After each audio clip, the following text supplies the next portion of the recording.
مشاکل پیش آئے انہوں نے اسے خوش دلی سے اسے سہا اور اللہ کے لیے انہوں نے اللہ کی زمینوں کو چھوڑ دیا۔ رسول اللہ صلی اللہ علیہ وسلم کو مکے سے کتنی محبت، 53 سال زندگی مکے میں گزری ہے، متولی گھرانے کے فرد ہیں۔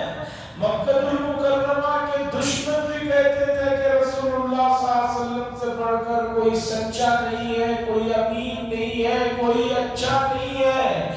اس کے باوجود رسول اللہ صلی اللہ علیہ وسلم کو مکے سے نکالا جاتا ہے، اور رسول اللہ صلی اللہ علیہ وسلم نے انبیاء کی جو سنت چلی آئی ہے، تمام انبیاء کے ساتھ اللہ تبارک و تعالیٰ نے یہ مرحلہ رکھا ہے۔ چونکہ انبیاء بہت بڑے رتبے کے لوگ ہیں، کچھ چیزیں پورے انبیاء کی تاریخ میں آپ کو کامن ملیں گی۔ آدم علیہ السلام سے رسول اللہ صلی اللہ علیہ وسلم کی زندگی میں ہجرت آپ کو ملے گی۔ آدم علیہ السلام کو جنت جیسی عظیم اور جو ہے اعلیٰ درجے کی جگہ کو چھوڑ کر اس دنیا میں ہجرت کرنا پڑا۔ یہ درجات کو بلند کرنے والی چیزیں ہیں۔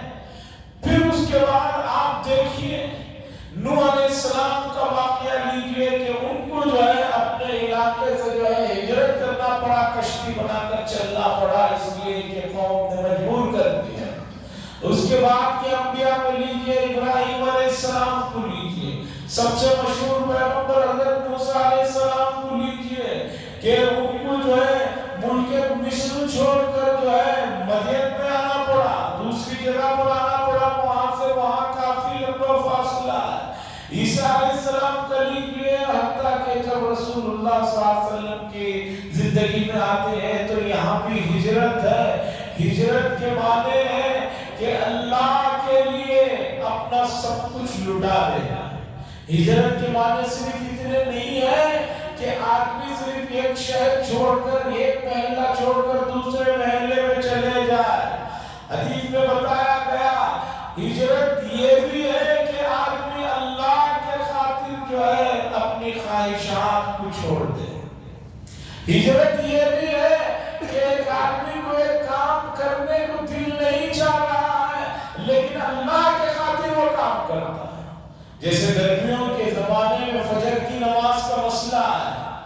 گرمیوں کے زمانے میں آدمی کو فجر کی نماز ایک تو جلدی ہو رہی ہوتی ہے اور دوسرا رات میں نیند صحیح نہیں لگی ہے، لیکن صبح فجر کی نماز کے لیے آنا ایک بار ہوتا ہے، اس کے اوپر ایک مشکل ہوتی ہے، لیکن اللہ کے لیے وہ نیند کی قربانی دیتا ہے اور مسجد چلا۔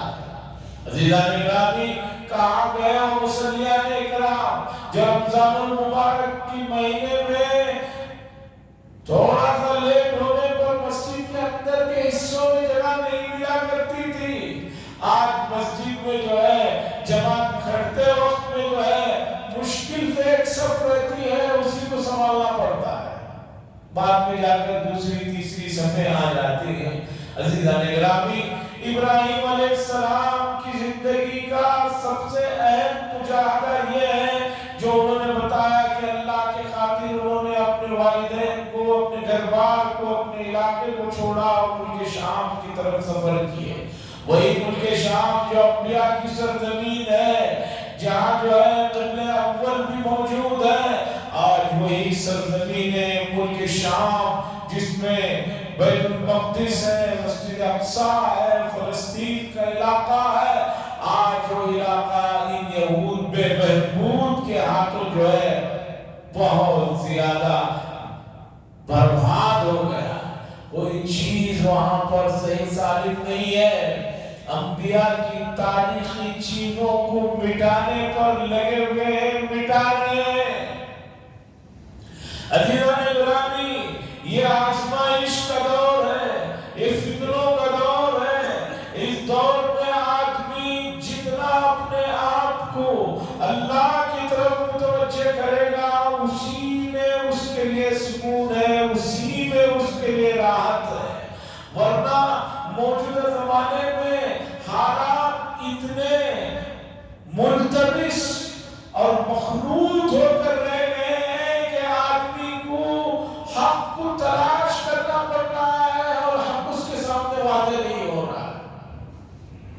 نفاق اتنا عام ہو گیا ہے کہ آدمی کو جو ہے پہچاننا مشکل ہو گیا ہے کہ کون مخلص ہے کون مخلص نہیں ہے۔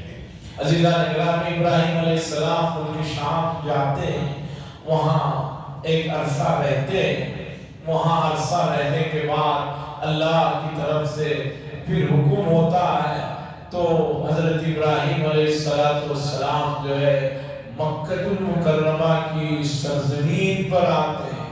وہ سرزمین جو روئے زمین پر سب سے پہلے جہاں زمین کی ابتدا ہوئی تھی، کعبہ، لفظ کعبہ جو ہے جہاں پر کعبۃ اللہ بنا ہوا ہے، عربی کا یہ لفظ ہے۔ کعبۃ کے معنی ہے ابھری ہوئی چیز، کوئی چیز ہے، زمین ہے ساتھی، اس کے اوپر کوئی چیز ابھری ہوئی ہوتی ہے، اسے کعبۃ کہتے ہیں۔ آپ نے دیکھا کہ آپ جو وضو میں پیر دھوتے ہیں، دونوں طرف جو ہے ہیڈ ابھرا ہوا ہے، ادھر بھی ابھرا ہوا ہے، ادھر بھی ابھرا ہوا ہے۔ قرآن نے کہا وَغْسِلُوا إِلَى الْكَعْبَيْنِ، وضو میں اپنے پیروں کو ٹخنوں تک دھو۔ یہ ٹخنے ہیں نیچے، یہ گھٹنا ہے، یہ ٹخنے میں ادھر بھی ہیڈ ابھرا ہوا ہے، ادھر بھی ابھرا ہوا ہے، اس لیے ابھری ہوئی چیز کو کعبۃ سے جمع تسنیہ کا صیغہ کعبین۔ اب سنیے، کعبۃ اللہ کو کعبہ اس لیے کہتے ہیں کہ اس روئے زمین پر پہلے صرف پانی ہی پانی تھا، یہاں کوئی زمین نہیں تھی۔ پھر جب اللہ نے یہاں پر زمین آباد کرنے کا ارادہ فرمایا تو زمین کی جو ابتدا ہوئی، سمندر میں جھاگ، کف جو ہوتا ہے، جھاگ کی شکل میں جو چیز سب سے پہلے ابھری وہ کعبۃ اللہ اس وقت جہاں ہے وہ جگہ ہے۔ وہاں پر جو ہے وہ بلبلے ابھرے، پھر وہاں سے اللہ تبارک و تعالیٰ نے کائنات کو یعنی زمین کو بچھایا، جتنی بچھانا اللہ نے ارادہ فرمایا۔ تو کعبۃ اللہ جو قدیم اللہ کا پہلا گھر ہے روئے زمین پر، ان اول بیت، پہلا گھر کعبۃ اللہ ہے جو اللہ نے اپنے بندوں کے لیے عبادت کے لیے یہاں پر قائم فرمایا۔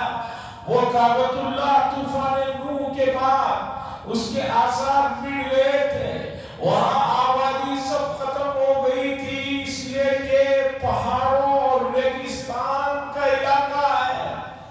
آج کعبۃ اللہ اور اس کے اطراف مکہ المکرمہ دنیا کے انتہائی جو ہے بارونق شہروں میں اس کا پہلا نمبر ہے، جہاں 24 گھنٹے میں کوئی وقت آرام کا نہیں ہے، ہر وقت آپ کو وہاں پر روشنی ہی روشنی ملے گی، ہر وقت آپ کو وہاں پر لوگ چلتے پھرتے ہوئے ملیں گے۔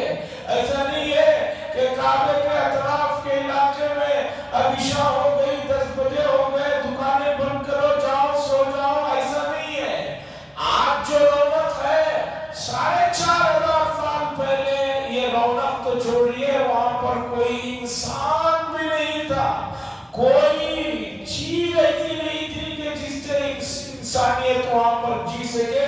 قرآن نے کہا بِوَادٍ غَيْرِ ذِي زَرْعٍ، ایک ایسی وادی، ایک ایسا علاقہ جو بے آب ہو گیا ہے، نہ وہاں کوئی چارہ ہے، نہ کوئی دانا ہے، نہ وہاں پر کوئی جو ہے پانی کے آثار ہے۔ اللہ کا حکم ہوتا ہے کہ ملک شام سے ہجرت کیجئے، کعبۃ اللہ کے پاس پہنچیے، مکہ المکرمہ پہنچیے۔ ابراہیم علیہ السلام کی فرما برداری کا عالم دیکھیے، اپنے اہلیہ اور شیخہ اور بچے کو لے کر اس وادی میں پہنچ جاتے ہیں جہاں پر کوئی درخت نہیں ہے، کوئی پانی کا انتظام نہیں ہے، کوئی جو ہے سائے کی جگہ تک نہیں ہے، اور اللہ فرماتے ہیں اپنے نے یہاں لیا اور بچے کو چھوڑو اور یہاں سے نکل جاؤ۔ عزیزان اکرامی، حضرت اسماعیل علیہ السلام کی پیدائش، حضرت ابراہیم علیہ السلام کی عمر 80 سال تھی، تب جا کر اسماعیل علیہ السلام کی ولادت ہوئی ہے۔ بڑی دعاؤں اور ارمانوں کے بعد جو ہے گھر میں بیٹے کی پیدائش ہوئی ہے، اور ابھی بچے کو صحیح سے باپ کی اور ماں کی پہچان بھی نہیں ہوئی ہوگی۔ اتنے چھوٹے سے بچے کو اللہ کا حکم ملتا ہے تو لے جا کر اس سرزمین میں چھوڑ کر وہاں سے نکل جاتے ہیں۔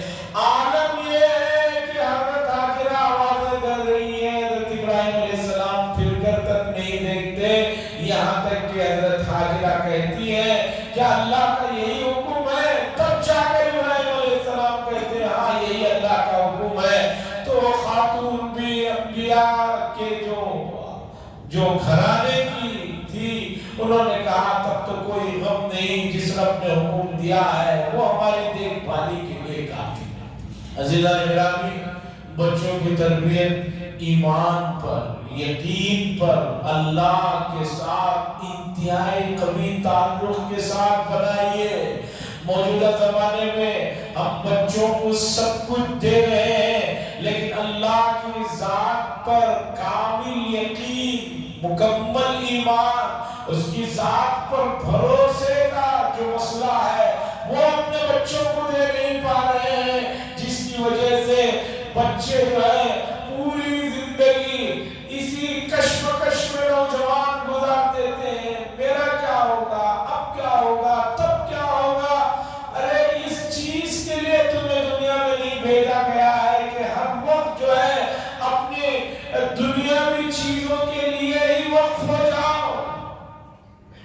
اس کے لیے دنیا میں انسانوں کو نہیں بھیجا گیا ہے، یہاں بھیجا گیا ہے کہ میں یہاں رہ کر اللہ کے سلسلے میں کیا تمہارا رویہ رہتا ہے۔ یہ وجہ بنتی ہے ماں باپ کا اپنے بچوں کو صحیح تربیت نہ کرنا۔ اللہ کی ذات سے جس درجے محبت اور یقین ہونا، اسے پڑھایا نہیں جاتا ہے۔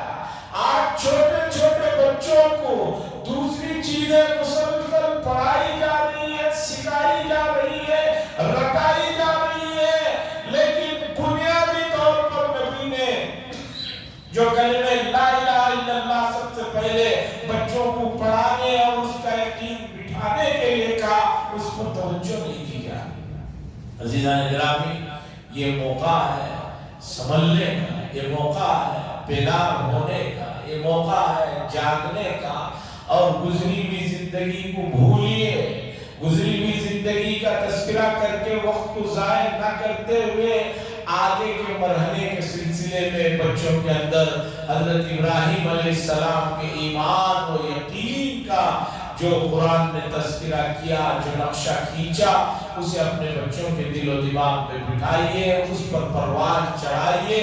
انشاءاللہ وہ بچے آپ کے لیے، پوری امت کے لیے، پوری انسانیت کے لیے فائدہ مند ہوگے۔ وآخر دعوانا الحمدللہ رب العالمین۔